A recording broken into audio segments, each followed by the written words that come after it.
Ladies and gentlemen, good evening. I'm so delighted to be here with Mayor Espo Moreno and all the friends to celebrate the arrival of the Chinese Lunar New Year, the Year of the Horse. On behalf of the Chinese Embassy in the Philippines, I would like to extend our most sincere New Year greetings and best wishes to everyone gathered here tonight. The Spring Festival is the most important traditional holiday in Chinese civilization. During a brief tour to Binondo just a few days ago, I was deeply impressed by the diligence and the perseverance of generations Filipino Chinese, and also moved by how Chinese culture has taken root, blossomed, and flourished here in the Philippines' diverse and inclusive land. For thousands of years, we're close neighbors and friends. As the Chinese often say, close neighbors are better than distant relatives. So over the past decade, China has consistently been the Philippines' largest trading partner and the largest source of imports. So we strongly believe that we're neighbors, so we're friends. Neighbors, friends should always like each other, help each other, respect each other, and learn from each other. I've been in the Philippines for almost 2 months, so my team and I were working extremely hard every day. Our purpose, is to further stabilize China-Philippines relations and promote the people-to-people exchange.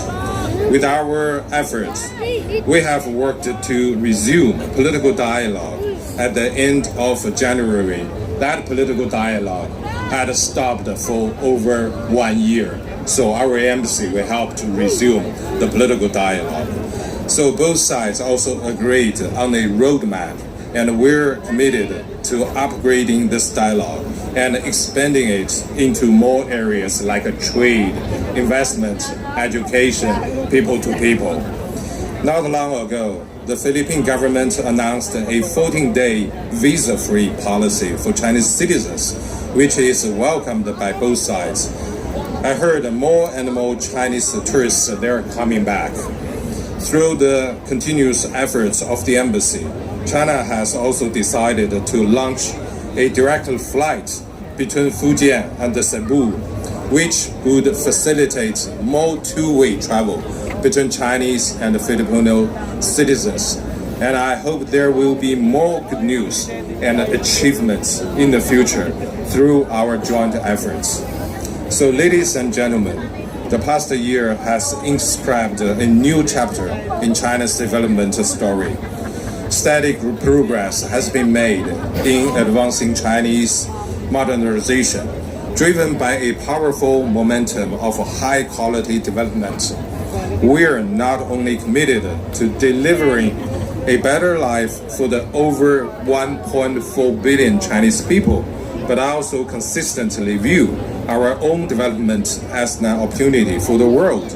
We're ready to share our development gains with our other countries, including the Philippines, to achieve mutual benefit and shared progress. The Chinese embassy would keep its doors wide open for the engagement with all sectors in the Philippines to enhance mutual trust and understanding.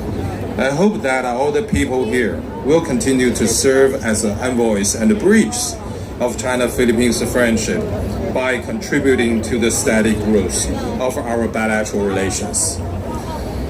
Friends, ladies and gentlemen, the Spring Festival symbolizes reunion, hope, and new beginnings, while the horse represents vigor and determination. In this year of the horse, let us take the lead and gallop forward together to put China-Philippines relations firmly back on track. Finally, I wish all guests and friends a joyful Spring Festival and a prosperous Year of the Horse and a happiness for every family. 亲爱的在菲律宾的中国的广大的华侨华人，在这里呢，我也想借这个机会给大家拜年，恭过去的一年大家辛苦了，新的一年呢，也希望大家发扬龙马精神，一马当先，马到成功。希望大家在新的一年里边，日子过得幸福美满，大家都健健康康、开开心心、高高兴兴，新春快乐，恭喜发财！谢谢 ，Thank you， 马布哈。谢谢，非常感谢景泉大使阁下的致辞，非常感谢您。 Palakpakan niyo naman si Candice. Tutulungan niya ako na maunawaan din ng ating mga banyagang bisita na galing pa ng mainland just to celebrate with us. 好的，现在请允许我为我们的市长简单的翻译一下，就是也热烈欢迎我们来自中国的各位朋友们特地过来和我们庆祝新春佳节。 Galing, di ba? Salamat. Sino ba binata dyan? Taas ang kamay. Talaga pa to, waits. Anyway, thank you very much. Candice, we're really happy and excited seeing you around. But to our Excellency, Ambassador Jin Kwan, Ambassador People's Republic of China to the Philippines. Palakpakan nun natin si Ambassador. 让我们再热烈掌声欢迎我们的景泉大使阁下。 Para sa ating mga kababayan, maswerte lang yung Cebu. Pero siyempre, ang ikaunlad ng kapwa natin Pilipino saan mang dako ng Pilipinas ay dapat na ikalugod nating mga batang Maynila. Sapagkat through the leadership of our new ambassador in the country, there will be more flights coming from China to Cebu. More flights, more tourists, more jobs and business for the country.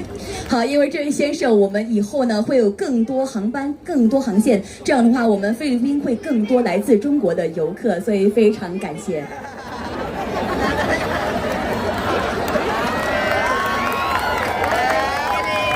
May kalalagyan talaga tayo rito. Andyan nga pala yung misis ko.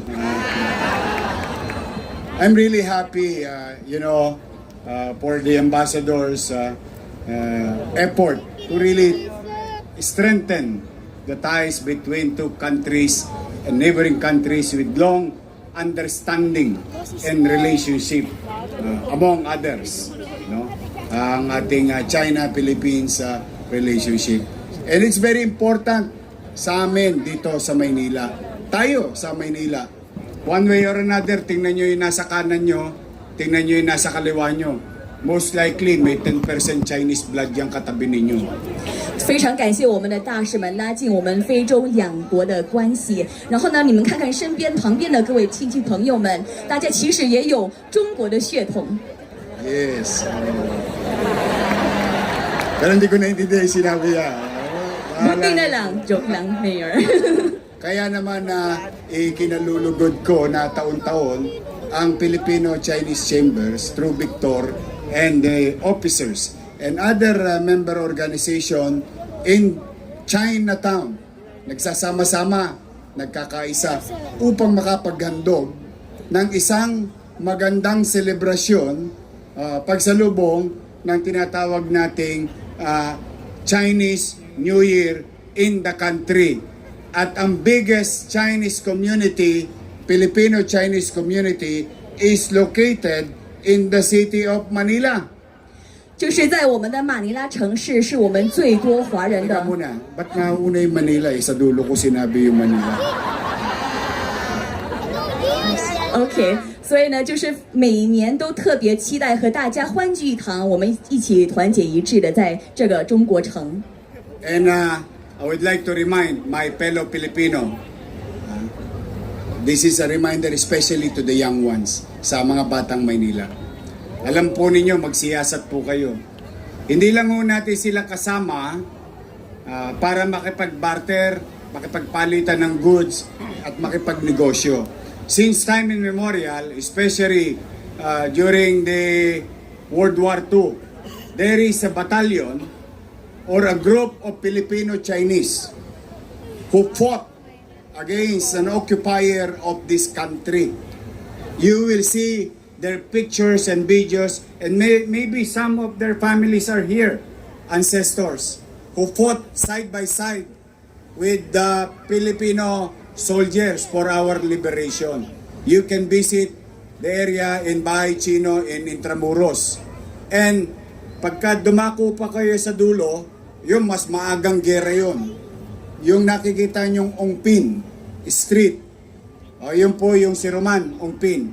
Isa sa first generation Chinese who went to the country, successfully built this business, and yet when our heroes, our ancestor, Filipino ancestor revolutionaries wanted independence, that guy spent his money to fund and help the Philippine revolutionary heroes of this country.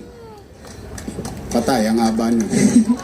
就是我现在是想要对我们的马尼拉之子跟你们说这个，就是呢，很早以前我们的祖先就来到了这里，他们是华人，但是那个时候呢，是菲律宾正在打仗，是第二战争，然后呢，他们还是继续帮助革命，他们牺牲了自己。